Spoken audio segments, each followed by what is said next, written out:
Hey everybody, welcome on in to Sports Live in the 215.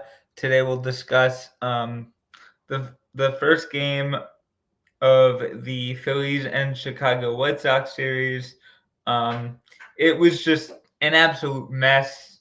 Uh, you had the Phillies go up 2-1 or 2-0 on an two-run RBI double by Bryce Harper, and then that was basically the extent of their offense. um like Christopher Sanchez, he went 6 2/3, gave up 4 runs on two-run home runs. Say that 5 times fast. But yeah, I mean this offense didn't show up, and credit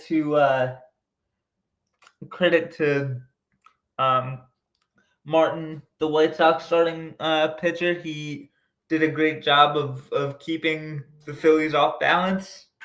Um, and the offense just did not show up.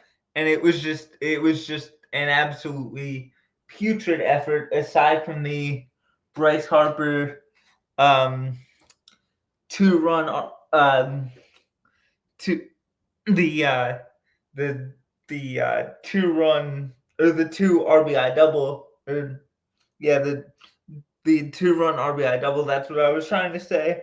Um, yeah, I mean this offense just didn't show up, and I mean Sanchez. I thought same with Wheeler and Ranger.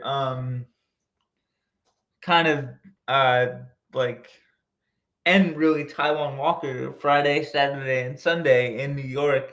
Like they well Sanchez, he battled, gave you 6 2/3, but his offense just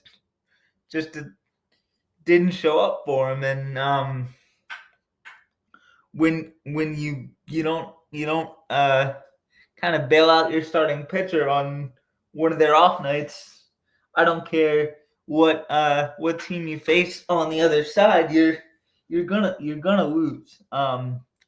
So yeah, I mean it sucks that the Phillies dropped a game to a bad White Sox team. Granted, I don't think they're as bad as they were last year, um, but still a bad White Sox team. I mean, it's never good when you take a series from the Yankees and then you immediately in your next game lose to a putrid White Sox ball club.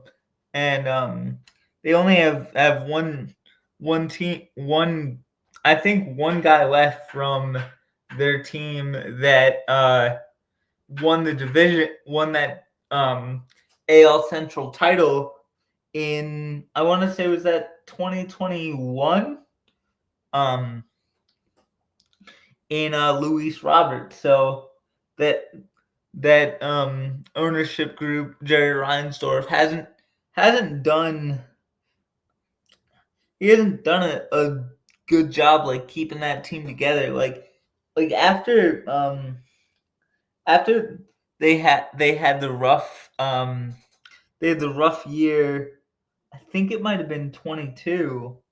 You got to just kind of um like stand pat and like not really not give up on the team. But Reinsdorf Reinsdorf blew up the team, and yeah, it just sucks for that fan base who's um they're a lot like Phillies fans. They're just starved for a winner. They're just a blue collar fan base on the south side of Chicago. Um, so yeah, it sucks for them. But anyway, back to this game. It was just an absolutely awful effort. I'm personally disgusted by what I saw yesterday. Um, I was basically out. Um, I was essentially out like for a, a few hours to go see my grandfather, who's at like an assisted living facility, and I I just I just really kind of used both drives there and back to kind of really collect my thoughts on this ball game, and it just wasn't good, and it wasn't it I think all the guys on the Phillies will tell you it wasn't up to their standard. It wasn't Phillies baseball. So but the good thing about baseball is you always get a new a there's always a new opportunity to correct yesterday's mistakes the next day. So um with that being said, let's get into game number 2. For tonight's game that starts at 7:40, which is close to 30 minutes away now, the Phillies will send Jesus Luzardo, who is they'll send Jesus Luzardo to the hill, who is let me pull up stats here. 8-5 with a 4.58 ERA to go along with 136 strikeouts. And he'll be opposed by Jonathan Cannon. Wait, let me make sure I'm saying that right. Yep, Jonathan Cannon, who is 4-7 with a 4.48 ERA and 72 strikeouts. So hopefully Jesus can finally return to his first half form, and hopefully the Phillies can even up this series, and then finally tomorrow the Phillies will send Taijuan Walker to the hill. He's excuse me. He's 3-5 with a 3.84 ERA.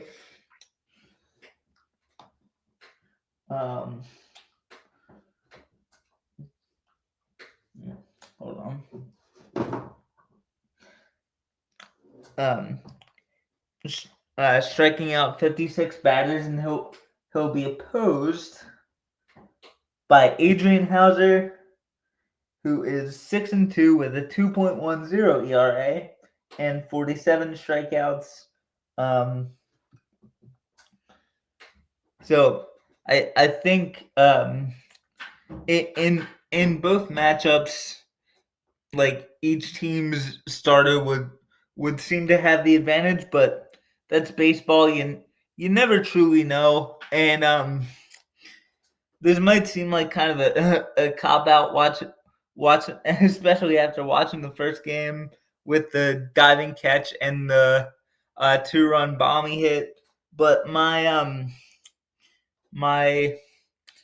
player to watch for the White Sox is Luis Robert. He's really so far like the only real like big player to watch on that ball club, from especially from the year they won that division. It's again, it just sucks for that fan base knowing what a future that team could have had. If you told me in 2020 that in 4 years, like, that entire team would essentially be gutted, I wouldn't believe you. I'd be like, oh, there's no way. Reinsdorf wouldn't let that happen, and he did. Yeah, it's just one of those things, and um, like I feel awful for White Sox fans. I mean, they deserve so much better. Um, I mean, everyone that watched the Last Dance documentary 5 years ago knows what kind of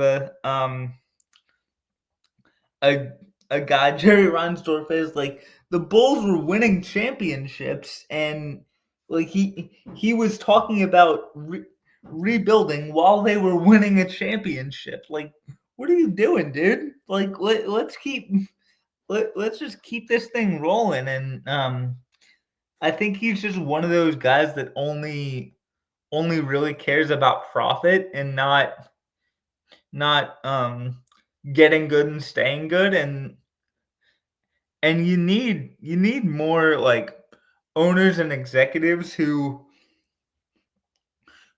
want to put a winning product on the field or the court. And it's just so frustrating watching like a Josh Harris who only cares about profit, um or a Jerry Reinsdorf who only cares about profit. And it's just like you don't care. You don't care about your fan base. You don't care about their interests. You just see this team as an investment. And yeah, the owners, um like the John Middletons or the Jeffrey Lorries, or I'm I'm trying to think of an example from another sport. Oh, Robert Kraft. Like they actually want to put like a winner on the field. And those those types of owners that care just as much as the fans are always the most successful organizations, because they understand how a fan feels. But anyway, that's kind of me getting on my soapbox. I apologize. But yeah, my player to watch for the rest of this series is Bryce Harper. I just think after losing game 1, he's going to be coming into game 2 and game 3 of this series with just an absolute full blown boulder on his shoulder. So it's gonna be fun to watch, and I can't wait for it. I'll be with you guys after the Phillies and White Sox series. Thank you guys for listening to this, and as always, go Phils.